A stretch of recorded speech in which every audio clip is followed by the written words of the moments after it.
Hey everyone, welcome to Xbox On. I'm here at a special Quantum Break with Mr. Sam Lake. Hello, how are you doing? Hello, good to be here. Thank you so much for having us. We're here and we're going to play a little bit of Quantum Break together. I'm very excited. Okay, so I've just saved Amy, and she is one of the many characters that you come across in the game, isn't she? So there's a little bit where she might not be here depending on your decisions. Yeah, that's correct. Each act culminates with a junction moment. Yeah. Where you make a choice, which shapes your experience. And Amy very much is at the center of that first choice. With this choice, Amy actually becomes a recurring supporting character. If you had gone with the other choice, then you would actually meet a different character and get a very different personality with different content. No, it's really interesting the different choices and how they affect the gameplay. It's true, kind of the first junction already, it's about the strategy that Monarch takes. Yeah.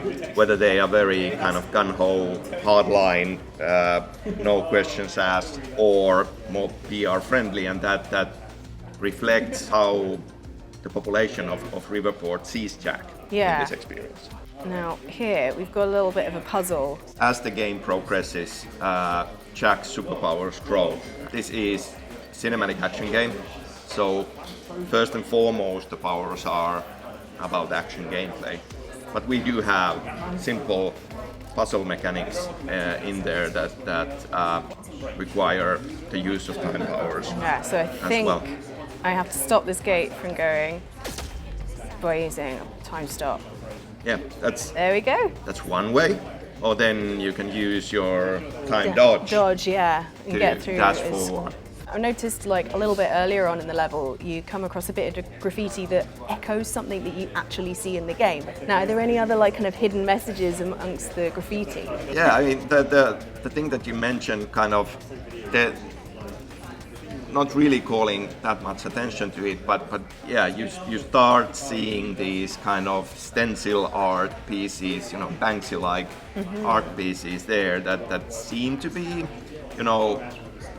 foreshadowing things that come, and kind of that does tie into the time travel aspects of the plot. Because it's about time, layering of different elements has been important to us, that we wanted older architecture, more abandoned areas, and then a layer of newer stuff, like here we have this derelict warehouse area, but then when you get to the places where Monarch is doing their thing, you suddenly get there more modern technology set up on top of it. So you can see the time vision indicators there, giving you the flow. So these are my rewind powers that you can use on specific objects. Yes, that is correct. It's part of the kind of simple puzzle mechanics in the experience, and time vision gives you glimpses to the near future that will help you along the way. It is a very story-driven experience. We've taken the approach of putting a lot of that on the optional level. So it's up to the player if they want to begin, want to explore. There is a huge amount of content there to be found. On text alone, like emails and stuff that goes into the various points of view about the backstory. There's more than half a novel of stuff to be found there and checked out. The TV in the first level that has something quite interesting on it. I won't say anything else, but features someone sitting very close to me right now. It is a Remedy game, and kind of as we've done previously, we are doing Easter eggs and nods to our earlier games. Now I've come across some enemies here, and I've got Time Blast here. Oh, that's very satisfying. I've not used that before. More and more, Jack is starting to learn and getting a handle of his powers. And obviously the first use is always somewhat of a tutorial compared to earlier Remedy games. We have a lot more depth and variety in the core gameplay loop when it comes to your powers and the enemies. It's getting tough. It is getting tough. Oh, here we go. I'm getting surrounded and flanked because the enemies are very smart. You've got to because you rebuilt the AI from scratch, didn't you, for the game?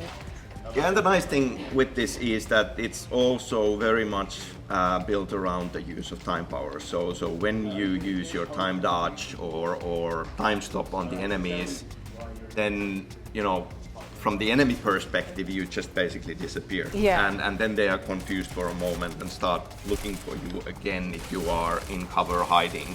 And that gives you a power to kind of manipulate a battlefield. Here we go, here we go. This is a tough fight. This is a tough fight, yeah. Right, well, while I take out the rest of these guys, I'm going to leave you to get on with the launch of this new game. I'm so excited. Quantum Break is looking awesome. Great to be at this stage. I mean, it took a while to get there, but really, really happy to be here now. Thank you so much for watching, and subscribe for way more cool videos. Give us a thumbs up if you liked it, and let us know what you're most excited about Quantum Break for. So thank you so much again. Thank you. Thank you. Cheers. Bye.